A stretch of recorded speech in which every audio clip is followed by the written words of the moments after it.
I welcome to the podium Madam Graça Machel. I want to begin by saying many people think that the developments in the US and the developments in this country and even the rise of the right wings in Europe, it's a disaster. Perhaps it's a disaster for them, but I think for Africa it's a good thing. It's a good thing because we have been socialized to think that the model of democracies are the ones which are being developed in those countries. So we aspire to, and we imitate even, what in structures, in processes, and in the way we believe that is the model of democracy. When the foundations of that model are being shaken as they are, then we are forced to say, it doesn't look like it's that good. There are things which are not right. And because now we begin to question, we are forced to look into ourselves. So this is a good time for Africa to break really with the mentality of dependence on our colonial masters and to begin a process in which we look inwards. We rediscover our own values, our own institutions, our own philosophies, our own structures of how we organize society, and to say, what is it which we have to stand on, but also what is it that we have to offer to the rest of the world? Because we seem to be assimilating and receiving, but what is it we can give? And I will leave you with this, actually, because I think it requires a little bit more of research to say, what has been the contribution of Africa to development of the global family? And it's not necessarily to talk of slavery. It's not what I'm trying to say. Not that it has not been, but it's because we know that already. And it was not in a relationship of equal to equal.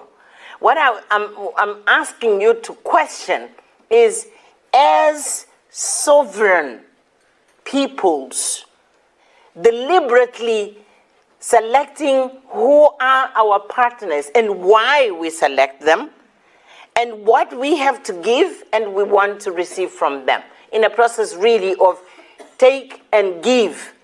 You have to begin to do that, and particularly those of you who are in social science here. So I hope one day you will come back and tell me, what did you identify?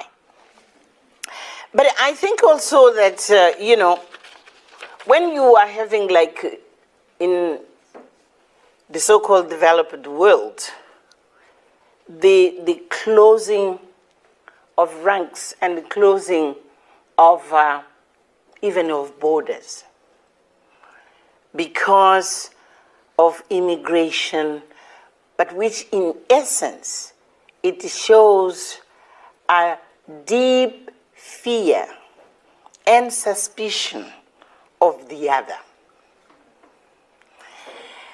You are forced to look back and say, but who am I as an African? We have been socialized, and this is how we live, particularly in our rural areas today, to say, I am because you are. Those of you who have had experience in rural areas, for you to invite somebody for a meal, just passing, you don't know who he is. It's just a human being. You invite. We have as a way of being, we as Africans, embracing. We don't suspect.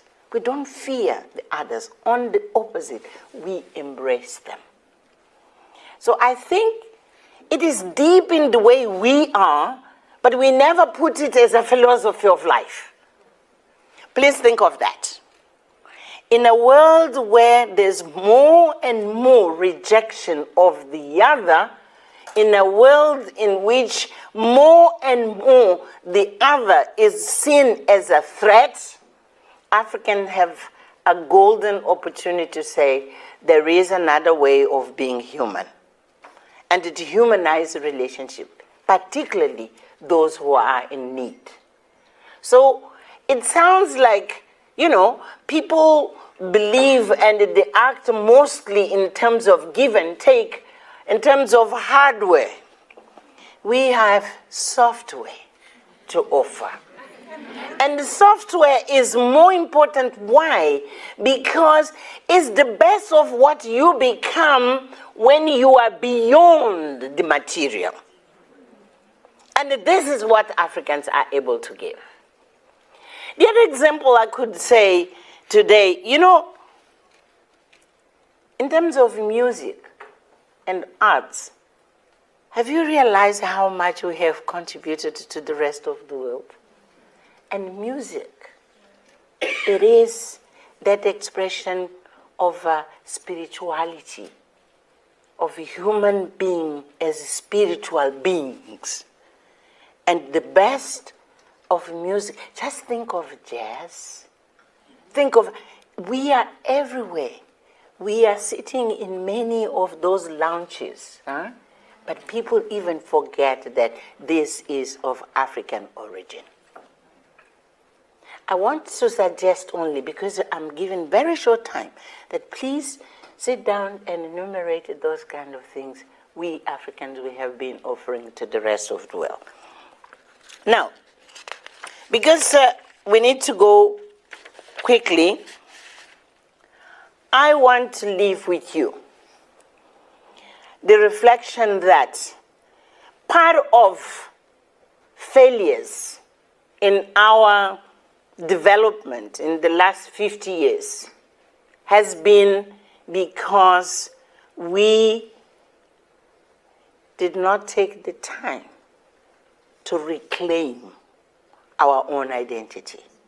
No one is going to stand firm, walk, and then run, and then fly if you're not rooted, you're not grounded.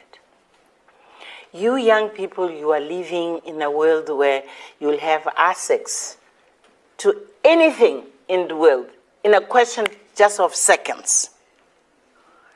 But you are also privileged in a way. You have to be the best of how our citizens benefit for the discoveries of the 21st century, but we are rooted, we are grounded, we are proud of being ourselves.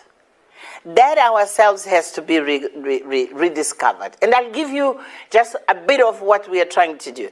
I'm associated to an organization called the Mandela Institute for Development Studies. And one of the objectives of what we want to do is exactly claiming our cultural heritage. Trying to identify ourselves not on the basis of what we have been told to be. The 54 countries which are in Africa have nothing, in many cases, really with who we are. You look at from the Atlantic to the Indian Ocean, if you listen carefully to our languages, you'll understand that we are exactly the same people. And you will cross perhaps 10 countries which have been balkanized, but culturally, underneath, we are the same people. And we don't define ourselves on that basis. We define ourselves as Portuguese speaking, French speaking, English speaking. Why don't we say Yoruba speaking, Swahili speaking, and whatever? You know what I mean? It sounds it sounds like I'm dreaming.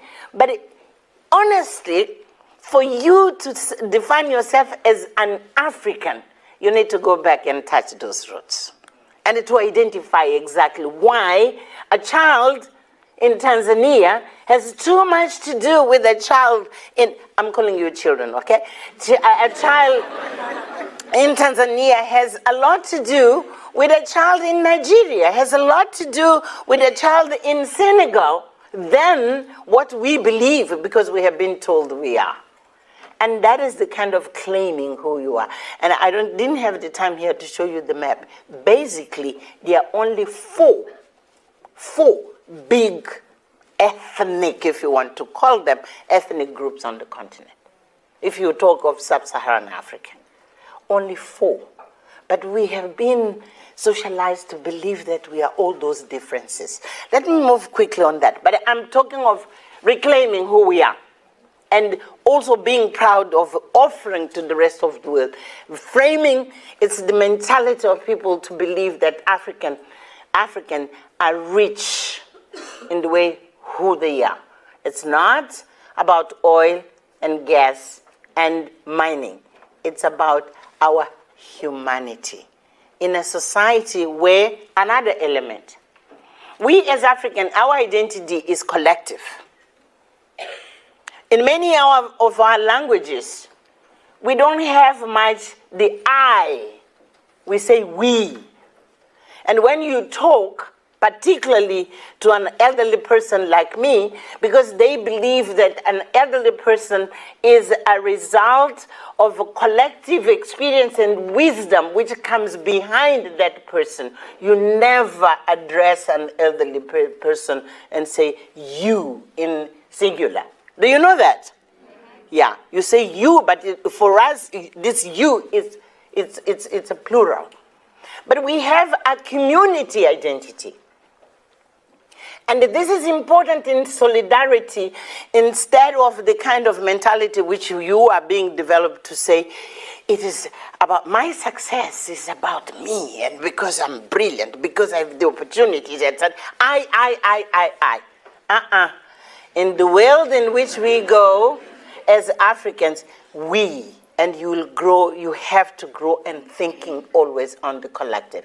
And even when you go to your profession, whether you are in public space or you will be in private, you'll always think of we. You climb with others. You don't climb alone. And I want to leave you with this. You have a historic responsibility of shaping the Africa you want. Many times we hear African young people complaining about all the things which I know they are happening. Institutions don't work, corruption, etc., etc. It is true, it is happening. But what I want you to really be very clear, it's you and nobody else who is going to change that. It's your responsibility. Some of us, we had the responsibility, in our own way, which was not perfect, but to bring our countries to freedom, okay? This second struggle, freedom, this second liberation from poverty, from all those kind of things you know, it's your responsibility. So while you are here, in one of the best institutions in the world, you have to arm yourself. And fortunately, you come from many countries here. You build the crops of new leadership, which we need. Use the knowledge you have, but you plan what you want to see and where you want to see Africa in 10 years' time, in 15 years' time, and 20 years' time. I won't be there, but I'll watch you from down in my grave. And that is important. Each one of you has to take that responsibility. And it is about we. And in that we, it's about those children who are stunting. It's about those women who are still illiterate, those who are in informal sector. It's about the young people who do not succeed to come to an institutions like this. Fred last night he is my boss, he's sitting there. Fred started this extraordinary initiative of establishing the Africa Leadership University. 25 campuses on the continent with a methodology which is breaking a new ground. That's exactly what we have to do. So if you want, ask him more questions to explain. How do you break the frame? He is leading an initiative of building different kind of university in Africa, not only to imitate. So I leave you with that challenge, and I'm going to sit and listen to you. You ask the questions. Thank you.